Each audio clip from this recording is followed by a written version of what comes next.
ರಾಮನಗರ ಜಿಲ್ಲೆಯ ಕನಕಪುರ ತಾಲೂಕಿನ ದೊಡ್ಡಾಲಹಳ್ಳಿ ಎಂಬ ಪುಟ್ಟ ಹಳ್ಳಿಯಲ್ಲಿ ಕೆಂಪೇಗೌಡ ಮತ್ತು ಗೌರಮ್ಮ ದಂಪತಿಯ ಹಿರಿಯ ಮಗನಾಗಿ ಜನಿಸಿದ ಆ ಹುಡುಗನಿಗೆ ಹೆತ್ತವರು ಇಟ್ಟ ಹೆಸರು ಶಿವಕುಮಾರ್.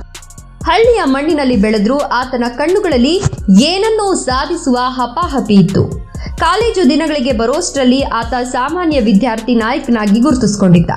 ಆದರೆ ಆತನ ಅಸಲಿ ಆಟ ಆರಂಭವಾಗಿತ್ತು ಕೇವಲ 23ನೇ ವಯಸ್ಸಿಗೆ ರಾಜಕೀಯದ ಅಖಾಡಕ್ಕೆ ಧುಮುಕಿದಾಗ. ವರ್ಷ 1985. ಇಡೀ ಕರ್ನಾಟಕ ರಾಜಕಾರಣದಲ್ಲಿ ಜನತಾ ಪಕ್ಷದ ಘಟಾನುಘಟಿ ನಾಯಕ ಎಚ್.ಡಿ. ದೇವೇಗೌಡರದ್ದೇ ಹವಾ ಜೋರಾಗಿತ್ತು. ಅಂಥವರ ಎದುರು ಸಾತನೂರು ಕ್ಷೇತ್ರದಿಂದ ಕಣಕ್ಕಿಳಿಯಲು ಕಾಂಗ್ರೆಸ್ ಪಕ್ಷಕ್ಕೆ ಒಬ್ಬ ಧೈರ್ಯವಂತ ಯುವಕನ ಅಗತ್ಯ ಇತ್ತು. ಆಗ ಅಖಾಡಕ್ಕಿಳಿದಿದ್ದೇ ಈ 23 ವರ್ಷದ ಬಿಸಿ ರಕ್ತದ ಯುವಕ ಡಿ.ಕೆ. ಶಿವಕುಮಾರ್. ಆ ಚುನಾವಣೆಯಲ್ಲಿ ಶಿವಕುಮಾರ್ ದೇವೇಗೌಡರ ಎದುರು ಸೋತರು. ಆದರೆ ಸೋತರು ಅವರು 38%ಕ್ಕೂ ಅಧಿಕ ವೋಟ್ ಶೇರ್ ಪಡೆದು ಇಡೀ ರಾಜ್ಯವೇ ಬೆರಗಾಗುವಂತೆ ಮಾಡಿದ್ರು. ಆ ಸೋಲು ಅವರನ್ನ ಕುಗ್ಗಿಸ್ಲಿಲ್ಲ, ಬದಲಿಗೆ ಅವರಲ್ಲಿದ್ದ ಹಠವನ್ನ ಮತ್ತಷ್ಟು ಹೆಚ್ಚಿತು. ಕೇವಲ 4 ವರ್ಷಗಳಲ್ಲಿ ಅಂದ್ರೆ 1989ರಲ್ಲಿ ಅದೇ ಸಾತನೂರು ಕ್ಷೇತ್ರದಲ್ಲಿ ಮತ್ತೆ ದೇವೇಗೌಡರ ಎದುರು ನಿಂತ ಶಿವಕುಮಾರ್ ಈ ಬಾರಿ ಅವರನ್ನ ಭರ್ಜರಿಯಾಗಿ ಸೋಲಿಸಿ ಜೈಂಟ್ ಕಿಲ್ಲರ್ ಆಗಿ ಹೊರಹೊಮ್ಮಿದ್ರು. ಕೇವಲ 29ನೇ ವಯಸ್ಸಿಗೆ ಬಂಧಿಖಾನೆ ಮಂತ್ರಿಯಾಗಿ ವಿಧಾನಸೌಧದ ಮೆಟ್ಟಿಲೇರಿದ್ರು. ರಾಜಕೀಯದಲ್ಲಿ ವೇಗವಾಗಿ ಬೆಳೆಯುತ್ತಿದ್ದ ಶಿವಕುಮಾರ್ ಅವರಿಗೆ ಮಾಜಿ ಸಿಎಂ ಎಸ್.ಎಂ. ಕೃಷ್ಣರ ಮಾರ್ಗದರ್ಶನ ಸಿಕ್ತು. ಕೃಷ್ಣ ಅವರ ಸಂಪುಟದಲ್ಲಿ ನಗರಾಭಿವೃದ್ಧಿ ಮಂತ್ರಿಯಾಗಿ ಇಡೀ ರಾಜ್ಯ ರಾಜಕಾರಣದಲ್ಲಿ ಪ್ರಭಾವಿ ಲೀಡರ್ ಆಗಿ ಶಿವಕುಮಾರ್ ಬೆಳೆದರು.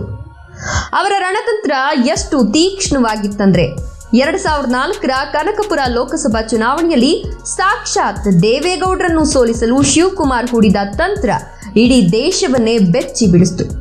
ಕೊನೆಯ ಕ್ಷಣದಲ್ಲಿ ತೇಜಸ್ವಿನಿ ಗೌಡ ಎಂಬ ಮಹಿಳಾ ಪತ್ರಕರ್ತೆಯನ್ನ ತಂದು ಕಾಂಗ್ರೆಸ್ ಅಭ್ಯರ್ಥಿ ಮಾಡಿ ನಿಲ್ಲಿಸಿದ್ರು. ಫಲಿತಾಂಶ ಬಂದಾಗ ದೇವೇಗೌಡರು ಸೋತು 3ನೇ ಸ್ಥಾನಕ್ಕೆ ತಳ್ಳಲ್ಪಟ್ಟಿದ್ರು. ಈ ಒಂದು ಘಟನೆ ಡಿ.ಕೆ. ಶಿವಕುಮಾರ್ ಅವರ ಸಂಘಟನಾ ಶಕ್ತಿಯನ್ನ ಇಡೀ ದೇಶಕ್ಕೆ ಸಾರಿತು. ಆದ್ರೆ ಅಧಿಕಾರ ಅನ್ನೋದು ಯಾವಾಗ್ಲೂ ಒಂದೇ ತರ ಇರಲ್ಲ. 2013ರಲ್ಲಿ ಕಾಂಗ್ರೆಸ್ ಅಧಿಕಾರಕ್ಕೆ ಬಂದು ಸಿದ್ದರಾಮಯ್ಯ ಸಿಎಂ ಆದಾಗ ಕೆಲವು ರಾಜಕೀಯ ಕಾರಣಗಳಿಂದಾಗಿ ಶಿವಕುಮಾರ್ ಅವರನ್ನ ಸಂಪುಟದಿಂದ ದೂರ ಇಡಲಾಯಿತು.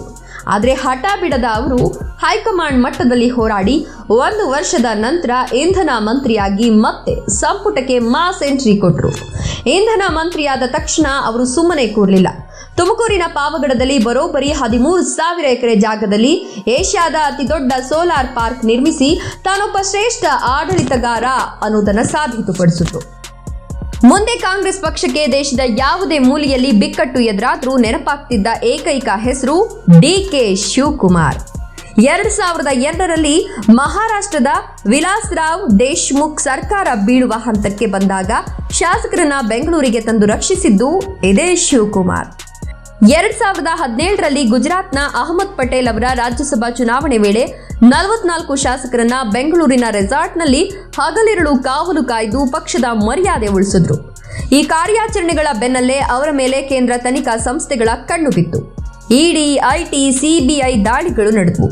ಬರೋಬ್ಬರಿ 60ಕ್ಕೂ ಹೆಚ್ಚು ಕಡೆ ರೈಡ್ ನಡೆಸಿ ಅಂತಿಮವಾಗಿ 2019ರಲ್ಲಿ ಅವರನ್ನ ಬಂಧಿಸಿ ದಿಲ್ಲಿಯ ತಿಹಾರ್ ಜೈಲಿಗೆ ಅಟ್ಟಲಾಯಿತು.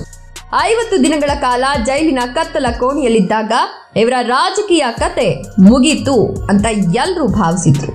ಆದರೆ ಬಂಡಿಯನ್ನ ಅಷ್ಟು ಸುಲಭವಾಗಿ ಪುಡಿ ಮಾಡಲು ಸಾಧ್ಯವೇ? ಅಕ್ಟೋಬರ್ 2019ರಲ್ಲಿ ಜೈಲಿನಿಂದ ಬೇಲ್ ಪಡೆದು ಬೆಂಗಳೂರು ಏರ್ಪೋರ್ಟ್ಗೆ ಬಂದಿಳಿದ ಶಿವಕುಮಾರ್ ಅವರನ್ನ ಸ್ವಾಗತಿಸಲು ಹತ್ತಿರ 1 ಲಕ್ಷ ಜನ ನೆರೆದಿದ್ರು. ಅಂದು ಬೆಂಬಲಿಗರನ್ನ ನೋಡಿ ಕಣ್ಣೀರು ಹಾಕ್ತಾ ಐ ಆಮ್ ಬ್ಯಾಕ್ ಅಂತ ಘರ್ಜಿಸಿದ ಶಿವಕುಮಾರ್ ಅವರ ಆಕ್ರೋಶ ಇವರ ರಾಜಕೀಯ ಶಕ್ತಿಯನ್ನ ಮತ್ತಷ್ಟು ಹೆಚ್ಚಿತು. ಹೈಕಮಾಂಡ್ ತಡ ಮಾಡದೆ ಅವರನ್ನ ಕೆಪಿಸಿಸಿ ಅಧ್ಯಕ್ಷರನ್ನಾಗಿ ನೇಮಕ ಮಾಡಿತು.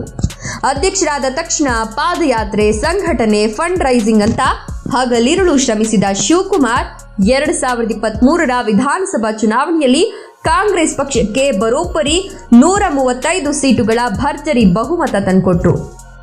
ಸ್ವತಃ ತಾವು ಕನಕಪುರದಲ್ಲಿ 1.2 ಲಕ್ಷ ಮತಗಳ ಭಾರಿ ಅಂತರದಿಂದ ಗೆದ್ದು ಬೀಗಿದ್ರು. 23ನೇ ವಯಸ್ಸಿಗೆ ಹಳ್ಳಿಯೊಂದರಿಂದ ಆರಂಭವಾದ ಆ ಯುವಕನ ಪಯಣ ಇಂದು ಇಡೀ ರಾಜ್ಯದ ಅತ್ಯುನ್ನತ ಮುಖ್ಯಮಂತ್ರಿ ಕುರ್ಚಿಯ ಹೆಬ್ಬಾಗಿಲಿಗೆ ತಂದು ನಿಲ್ಲಿಸಿದೆ. ಸವಾಲುಗಳು ಎಷ್ಟೇ ಬರಲಿ ಎದುರಿಸಿ ನಿಲ್ಲುವ ಆ ಬಂಡೆಯ ಕಥೆ ಎಂದಿಗೂ ಮುಂದುವರಿಯುತ್ತಲೇ ಇದೆ. ಈ ವಿಡಿಯೋ ಇಷ್ಟ ಆದರೆ ಲೈಕ್ ಕೊಟ್ಟು ಶೇರ್ ಮಾಡಿ ಹಾಗೂ ಫಾಲೋ ಮಾಡಿ.